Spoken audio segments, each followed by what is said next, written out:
आपल्या प्रलंबित मागण्या मागील 10 वर्ष प्रयत्न करून देखील पूर्ण होत नसल्यामुळे सातारा जिल्ह्यातील खंडाळा तालुक्यातील शेतकऱ्यांनी खंडाळा तहसील कार्यालय ते थेट मंत्रालयापर्यंत पायी चालत अर्धनग्न मोर्चा काढलाय। शेतकऱ्यांचा मोर्चा मानखुर्दमध्ये पोहोचला असतानाच पोलिसांनी हा मोर्चा अडवला। पोलीस वाहनाद्वारे शेतकऱ्यांना आझाद मैदानावर नेले जाणार असून शेतकरी मात्र पायी जाण्याचा हट्ट करतात। यावेळी पोलिसांनी आंदोलकांना पाणी आणि बिस्किटाचे वाटप केलं। मानखुर्दमध्ये मुक्कामास असलेले शेतकरी मंत्रालयात राज्याचे सहकार मंत्री सुभाष देशमुख यांची भेट घेतील। त्यामुळे आजच्या बैठकीत सहकार मंत्री शेतकऱ्यांच्या प्रश्नावर काय तोडगा काढतात हे पाहणं अत्यंत महत्त्वाचं असणार आहे। धनगर समाजाला आरक्षण मिळावं या मागणीसाठी रविवारी वाशिम इथं आक्रोश महामेळाव्याचं आयोजन करण्यात आलं। यावेळी धनगर समाजाला 40 दिवसात आरक्षण द्या, नाहीतर आगामी निवडणुकीत भाजपचा गुलाल उधळू देणार नाही असा गर्भित इशारा खासदार विकास महात्मे यांनी सरकारला दिलाय। निवडणुकीच्या रिंगणात एका नवीन आंबेडकर राईट पार्टी ऑफ इंडियानं उडी घेतलीय। निवडणुकीत ही पार्टी इश्यू बेस्ड पॉलिसी नसून पॉलिसी बेस्ड पॉलिटिक्स असल्याचं पक्षप्रमुख आणि राष्ट्रीय अध्यक्ष विजय मानकर यांनी म्हटलंय। महाराष्ट्रात 40 खासदारकीच्या आणि 250 आमदारकीच्या जागा ते लढवणार आहेत। विरोधकांनी लोकसभा निवडणुकीआधीच पराभवाचा बहाणा शोधलाय। विरोधक आतापासूनच ईव्हीएमवर सवाल करतात। पंतप्रधान मोदींनी व्हिडिओ कॉन्फरन्सिंगद्वारे हातकणंगले, कोल्हापूर, माढा, सातारा आणि दक्षिण गोव्यातील भाजपच्या बूथ पातळीवर कार्यकर्त्यांशी संवाद साधला। यावेळी ते बूथ कार्यकर्त्यांशी मराठीत बोलले। विरोधकांवरही जोरदार हल्लाबोल केला। नागपूरमधील विजय संकल्प सभेत मुख्यमंत्र्यांनी काँग्रेसवर जोरदार टीका केली। यावेळी इंदू मिलची जागा हडपण्याचा काँग्रेसचा डाव होता असा आरोप मुख्यमंत्र्यांनी केलाय। तर काँग्रेसनं अनुसूचित जातीचा वापर वोट बँक म्हणून केला असा घणाघाती आरोपही मुख्यमंत्री करतायत। भाजप सरकारमुळे बाबासाहेब आंबेडकरांच्या स्मारकाचं काम मार्गी लागल्याचा दावा करत 2020 पर्यंत इंदू मिलच्या जागेवर डॉक्टर आंबेडकरांचं स्मारक होईल असं मुख्यमंत्री म्हणतायत। अनुसूचित जातींसाठी भाजपनं भरपूर कामं केली असून समतेचा संदेश आंबेडकरांनी नागपूरमधून दिल्याचं मुख्यमंत्री म्हणतात। तसंच काँग्रेस सरकार बोलायचं जास्त पण काम कमी करायची अशी टीकाही मुख्यमंत्र्यांनी केली आहे। नागपूरमध्ये आयोजित भाजपच्या अधिवेशनात ते बोलत होते। नागपूरमधील विजय संकल्प सभेत गडकरींच्या भाषणाआधी वेगळ्या विदर्भाच्या घोषणा देण्यात आल्या। यावेळी वेगळ्या विदर्भाच्या घोषणा देणाऱ्यांना गडकरींनी असे चमकेश आम्ही रोज पाहतो असा टोला मारला।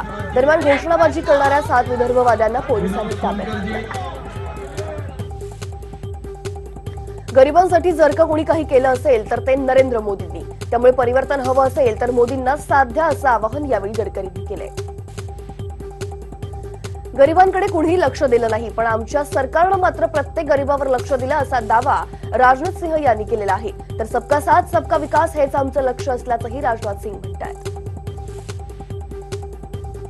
रामायण आणि महाभारताची रचना करणाऱ्या वाल्मिकी आणि व्यासांचा जन्म हा दलित समाजात झाला असल्याचं वादग्रस्त वक्तव्य केंद्रीय गृहमंत्री राजनाथ सिंह यांनी केलंय। त्यांच्या या विधानामुळे आता नव्या वादाला तोंड फुटण्याची शक्यता आहे। कराडमधील पाटणमध्ये मरळी इथं शिवसेना आमदार शंभूराजे देसाईंच्या आजोबांचं नव्यानं बांधण्यात आलेलं लोकनेते माजी मंत्री बाळासाहेब देसाई यांच्या स्मारकाचा लोकार्पण सोहळा मुख्यमंत्र्यांच्या उपस्थितीत संपन्न होईल आणि यावेळी शिवसेनेचे नेतेही उपस्थित असतील। राष्ट्रवादी काँग्रेस पक्षाची निर्धार परिवर्तन यात्रा बुलढाणा जिल्ह्यात पोहोचली आहे। संग्रामपूर आणि मेहकरमध्ये या यात्रेच्या 2 सभा आयोजित केल्या होत्या। यावेळी राष्ट्रवादीच्या नेत्यांनी भाजप शिवसेना सरकारवर जोरदार टीकेची झोड उठवली। अजित पवारांनी उद्धव ठाकरेंवर हल्ला चढवला तर धनंजय मुंडेंनी सरकारवर टीका करत सरकारचं वाभाडं काढलं। वंचित बहुजन आघाडीची सत्ता संपादक सभेत प्रकाश आंबेडकरांनी संस्कृतीच्या ठेकेदारांना कोण हिंदू आहे हे सांगा असा सवाल केला। तर जो मानवतेच्या विरोधात आहे त्यांना आम्ही विरोध करू असं यावेळी प्रकाश आंबेडकर म्हणतात। भाजप सरकार काँग्रेसपेक्षा महाचोर आणि खोटारडं सरकार असल्याची घणाघाती टीका प्रकाश आंबेडकरांनी केली आहे। जर देशात आम्ही सत्तेत आलो तर मनूला हद्दपार केल्याशिवाय राहणार नाही असं आश्वासन प्रकाश आंबेडकरांनी दिलंय। काँग्रेस हा बदमाशांचा पक्ष असल्याची टीका आंबेडकरांनी केली। तर दुसऱ्या बाजूला वंचित आघाडीला 12 जागा द्याव्यात अशी मागणीही आंबेडकर करतायत। प्रकाश आंबेडकरांनी जरी गवई गटाच्या राजेंद्र गवईंना वंचित आघाडीत घ्यायला विरोध केला असला तरी सुद्धा ते वंचित आघाडीत यायला मात्र उत्सुक आहेत. काँग्रेस हे प्रकाश आंबेडकर आणि माझ्याशी खेळत असल्याचा आरोप रिपब्लिकन पार्टी ऑफ इंडियाच्या गवई गटाच्या राजेंद्र गवई यांनी केलाय. पंतप्रधान मोदी यांच्या नेतृत्वाखाली भाजप निवडणूक लढवणार आहे. मात्र अजूनही महाआघाडीचा चेहरा अस्पष्टच आहे. मात्र महाआघाडीकडे चेहरा असल्याचं माजी मुख्यमंत्री सुशीलकुमार शिंदे यांनी म्हटलंय. तर महाआघाडीचा नेता निवडणुकीनंतर ठरेल असंही ते म्हणतायत. राज्यातील आघाडीच्या जागावाटपाची चर्चा सध्या सुरू आहे आणि जागावाटपात भांडणं नसून संवाद सुरू असल्याचं सुशीलकुमार म्हणतात. तर वंचित बहुजन आघाडीचे प्रकाश आंबेडकर हे चांगले गृहस्थ असून आंबेडकरांना जागा द्यायची बोलणी सुरू असल्याचं सुशीलकुमार म्हणतात. काँग्रेस आणि राष्ट्रवादी काँग्रेस यांची आघाडी नक्की झाली. मात्र पुणे लोकसभेच्या जागेचा गोंधळ अजूनही कायम आहे. चर्चा सुरू असल्याचा दावा प्रदेशाध्यक्ष अशोक चव्हाण यांनी केलाय. त्यामुळे काँग्रेसचे इच्छुक संभ्रमात पडले आहेत.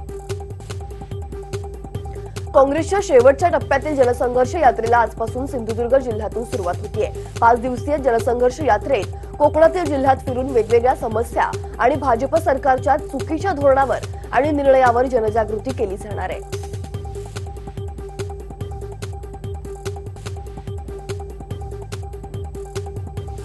मला पाडायला तुम्ही माझी चिंता करू नका, मी या सगळ्यांचा बाप आहे, अशा शब्दात भाजपचे प्रदेशाध्यक्ष रावसाहेब दानवे यांनी विरोधकांवर हल्ला केला.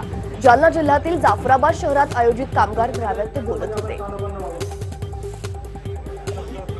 प्रकाश जावडेकरांनी रावसाहेब दानवेंची रीग ओढत येत्या काही दिवसात लोकसभा निवडणुकांच्या तारखा घोषित होतील असे संकेत दिले. पंतप्रधान मोदींच्या विरोधात लढण्यासाठी विरोधी पक्षाकडे सक्षम चेहरा नसल्याचं जावडेकर म्हणतात. अन्न पुरवठा मंत्री आणि पुण्याचे पालकमंत्री गिरीश बापट यांना रेशन धान्य प्रकरणी न्यायालयानं ताशेरे ओढले. या प्रकरणी पुण्यात बापटांविरोधात राष्ट्रवादी काँग्रेस चांगलीच आक्रमक झाल्याचं पाहायला मिळतंय. राष्ट्रवादी काँग्रेसच्या पदाधिकाऱ्यांनी महात्मा फुले मंडईत निदर्शनं केली. बापटांविरोधात जोरदार घोषणाबाजीही केली. मुख्यमंत्री देवेंद्र फडणवीसांचा महत्वाकांक्षी प्रकल्प असलेला समृद्धी महामार्ग पुन्हा एकदा चर्चेत आलाय. समृद्धी महामार्गाला राष्ट्रमाता मा जिजाऊ साहेबांचं नाव देण्याची सरकारला विनंती राष्ट्रवादी काँग्रेसच्या वतीनं धनंजय मुंडे यांनी बुलढाणा जिल्ह्यातील वरकट बकाल येथील निर्धार परिवर्तन यात्रेदरम्यान केली आहे. काँग्रेसचे माजी मंत्री बाळासाहेब थोरातांनी नारायण राणे पुन्हा काँग्रेसच्या वाटेवर असल्याचे संकेत दिलेत.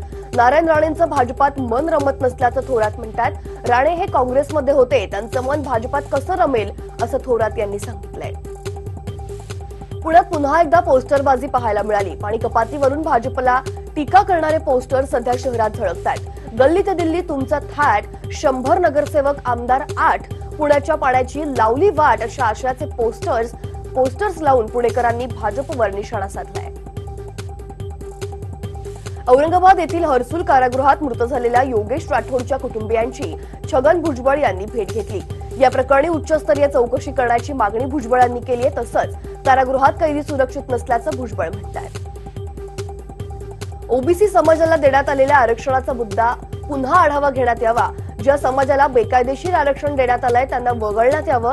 या मागणीसाठी मुंबई हायकोर्टात जनहित याचिका दाखल करण्यात आली आहे. ही याचिका पुणे इथल्या रहिवासी प्राध्यापक बाळासाहेब सराटेंनी दाखल केली आहे.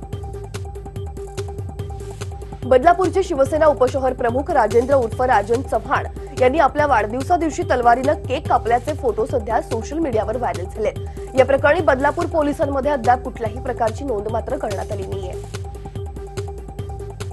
जनावरांची तस्करी करत असलेल्या भरधाव गाडीनं बॅरिकेडसह एका पोलीस कर्मचाऱ्याला उडवल्याची घटना नागपूर चंद्रपूर महामार्गावरील खांबाडा चेकपोस्ट इथं घडली. या घटनेत पोलीस शिपाई प्रकाश मेश्राम यांचा जागीच मृत्यू झालाय. या प्रकरणात 2 आरोपींना पोलिसांनी अटक केली आहे. दोनही आरोपी नागपूर जिल्ह्यातल्या कामठीतले असल्याची माहिती कळतेय. पोलिसांना गुप्त सूत्रांकडून जनावरांची तस्करी केली जात असल्याची माहिती मिळाली. त्यानुसार पोलिसांनी बॅरिकेड्स लावून गाडी अडवण्याचा प्रयत्न केला. मात्र तस्करांनी त्यांनाही न जुमानता बॅरिकेड्स आणि पोलीस कर्मचाऱ्याला धडक दिली, ज्यात मेश्राम यांचा जागीच मृत्यू झालाय. नागपूर यवतमाळ मार्गावरील भिडी गावाजवळ शिवशाही बस आणि ट्रकमध्ये अपघात झालाय. या धडकेत बसमधील 20 प्रवासी जखमी आहेत. 4 प्रवासी गंभीर जखमी झालेत. अपघाताची माहिती कळताच घटनास्थळी नागरिकांसह पोलिसांनी जखमींना तातडीनं रुग्णालयात दाखल केलंय. मुंबई गोवा महामार्गावर दुचाकी आणि बस अपघातात एकाच दुचाकीवर बसलेल्या 4 एक ठार तर अन्य 3 जण जखमी झालेत. सर्वही जण हे महाड तालुक्यातील वाकी आदिवासी वाडीमधील असल्याची प्राथमिक माहिती मिळते। जखमी तरुणांना उपचाराकरता महाड ग्रामीण रुग्णालयात दाखल करण्यात आले। कोल्हापुरात पत्नीनं गळा दाबून पतीची हत्या केली आणि एकच खळबळ माजलीये। सागर बोडके असं हत्या झालेल्या इसमाचं नाव आहे। घरगुती वादातून हत्या झालीय। हत्येनंतर पत्नी निर्मला बोडकेनं जुना राजवाडा पोलीस ठाण्यात जाऊन हत्येची कबुली दिली। भंडारा जिल्ह्यातल्या साकोली तालुक्यातील किन्ही गावात प्रेम प्रकरणातून अनिकेत बडवले या तरुणाची त्याच्या प्रेयसीचा भाऊ आणि वडिलांनी हत्या केली। आरोपी फरार झाले असून पोलीस त्याचा शोध घेतात। भंडारा जिल्ह्यातील या महिन्यातली ही चौथी हत्या आहे आणि हत्याकांडामुळे संपूर्ण जिल्हा हादरलाय। परभणीतील वांगी इथल्या राम गलांडे या तरुण शेतकऱ्यानं गळफास लावून आत्महत्या केली। सततच्या नापिकीला कंटाळून त्यानं हत्या केल्याचं बोललं जातंय। परभणीतल्या सेलू तालुक्यातील हदगाव शिवारमध्ये विहिरीचं काम सुरू असताना त्या ठिकाणी काम करताना ट्रॅक्टर चालक विहिरीत पडल्यानं त्याचा मृत्यू झाला। शेख शकील असं ट्रॅक्टर चालकाचं नाव आहे। 5 दिवसापासून बेपत्ता असलेला film and television institute of इंडियाचा विद्यार्थी मनोज कुमार सापडलाय। एफटीआयनं निलंबित केल्यामुळे मनोज कोणालाही न सांगता उत्तर प्रदेश येथील मावशीकडे गेला होता। हे आता स्पष्ट झालंय। तो सुखरूप असल्याचं कळताच एफटीआय संस्था, मनोजचा मित्रवर्ग आणि पोलीस या सगळ्यांनी सुटकेचा निश्वास सोडला। तळेगाव पोलिसांनी दुचाकी चोरी करणाऱ्या अट्टल चोरट्याला जेरबंद केलाय। या कारवाईत पोलिसांनी आरोपीकडून तब्बल 12 दुचाकी हस्तगत केल्यात। इम्रान खा उर्फ सोनू दिलावर खा पठाण असं या चोरट्याचं नाव आहे। गाडी चोरल्यानंतर पैसे नसल्याचं कारण सांगून कागदपत्र देऊ असं सांगत तो गाडी विकायचा। कारवाईत जप्त करण्यात आलेल्या दुचाकींमधील 5 दुचाकी या तळेगाव पोलीस स्टेशनच्या हद्दीतल्या आहेत, तर इतर 7 दुचाकी दुसऱ्या जिल्ह्यातली असल्याची माहिती पोलिसांनी दिली आहे। इचलकरंजीतील कापड व्यापारी अशोक छापरवाल यांच्या हत्येचा छडा लावण्यात पोलिसांना यश आलंय। बेकायदेशीर सावकारीतून हत्या झाल्याचं स्पष्ट झालंय। या प्रकरणी संदीप गुरव आणि प्रतीक उर्फ बंड्या गुरवला अटक करण्यात आली। सीसीटीव्हीमुळे आरोपींना पकडण्यात पोलिसांना यश आलंय। डहाणूतील झाई, बोर्डी, डहाणू धाकटी, डहाणू वाणगाव, दापचरी, धुंदलवाडी, स्वासवंद, बहारे, आंबेसरी, गांगणगाव, आंबोली, रानशेत, कासा, चारोटी या भागात काही ठिकाणी जोरदार तर काही ठिकाणी सौम्य भूकंपाचे धक्के जाणवल्याची माहिती आहे। भूकंपाच्या धक्क्यांमुळे नागरिक मात्र पुन्हा एकदा भयभीत झाले। कोकण रेल्वे मार्गावर रोहा स्टेशन जवळील पडम इथं फाटकासमोर मालगाडी बंद पडल्यामुळे रस्ता बंद झालाय। बंद पडलेल्या मालगाडीमुळे रोहा, नागोठणे, अलिबाग, रोहा, वाकण आणि पालीकडे जाणारा रस्ता बंद पडल्यानं वाहन चालक त्रस्त झाले। टिळकनगरमधील एका इमारतीला गेल्या आठवड्यात आग लागली होती। या आगीपासून नागरिकांनी कसं संरक्षण करावं यासाठी अग्निशमन विभागाच्या वतीनं नागरिकांना प्रशिक्षण देण्यात येत आहे। टिळकनगर पोलीस, वाहतूक पोलीस आणि अग्निशमन विभागाची यासाठी मदत घेतली जाणार आहे। आगीची कारणं आणि उपाययोजना याचं प्रात्यक्षिक यावेळी करून दाखवण्यात आलं। बीडच्या साक्षाळ पिंपरी गावातील एका कुटुंबातील सर्वही जण दृष्टीहीन आहेत। पोटाची खळगी भरण्यासाठी हे कुटुंब गावोगाव फिरून लोकगीत सादर करतात। तब्बल 40 वर्षापासून त्यांचा हा संघर्ष सुरू आहे। मात्र सध्या त्याची मोठी परवड सुरू आहे। आता जगायचं कसं हा गंभीर प्रश्न त्यांच्यासमोर उभा ठाकलाय। मानवतेचे महान पुजारी राष्ट्रसंत तुकडोजी महाराजांच्या तिवसा तालुक्यातील गुरुकुंज मोजरी इथं सरसंघचालक मोहन भागवत यांनी रविवारी भेट देत आश्रमात 1.5 तास घालवला। तुकडोजी महाराज यांच्या महासमाधीपुढे मोहन भागवत नतमस्तक झाले। पशुसंवर्धन आणि दुग्ध विकास मंत्री महादेव जानकर यांचं आणखी एक वेगळं रूप लोकांना पाहायला मिळालं। मलकापूर नगरपालिकेच्या सार्वत्रिक निवडणुकीच्या प्रचारावेळी जानकरांनी ढोलाच्या तालावर थेट नाचायला सुरुवात केली। पंढरपूरच्या मंदिराची रचना ही खूप जुनी आहे, तिचं जतन व्हावं या हेतूनं रविवारी पुरातत्व पथकानं मंदिराची पाहणी केली। ज्या काही हेतूनं मंदिरात बदल झाले असतील ते बदल सुद्धा वेळ पडली तर काढले जाणार असल्याचं यावेळी पुरातत्व विभागाकडून सांगण्यात आलंय। अलिबाग येथील कुलाबा किल्ल्यावर दुर्लक्षित झालेल्या 3 तोफांना जीवदान मिळालंय। सह्याद्री प्रतिष्ठाननं या तोफांसाठी तोफगाडे उपलब्ध केले होते। या 3ही तोफा तोफगाड्यांवर व्यवस्थित ठेवत तोफगाड्यांचं लोकार्पण करण्यात आलं। साताऱ्यातील मांढरदेव गडावर पौष पौर्णिमेला मांढरदेवीच्या यात्रेला सुरुवात झाली। या यात्रेसाठी राज्यभरातून हजारो भाविक हे मोठ्या संख्येनं मांढरगडावर दाखल झालेत। 2005 मधील मांढरदेव इथं घडलेल्या दुर्घटनेनंतर प्रशासनाच्या वतीनं मंदिर परिसरात पशुहत्या, वाद्य वाजवण्यास बंदी घालण्यात आली आहे। तानाजी मालुसरेंच्या 12व्या वंशज शीतल शिवराज मालुसरे यांच्या सौजन्यानं आणि संस्कृती नाशिकतर्फे शहरातून तानाजी मालुसरेंची 400 वर्ष जुनी कवऱ्याच्या माळीची पालखी मिरवणूक काढण्यात आली।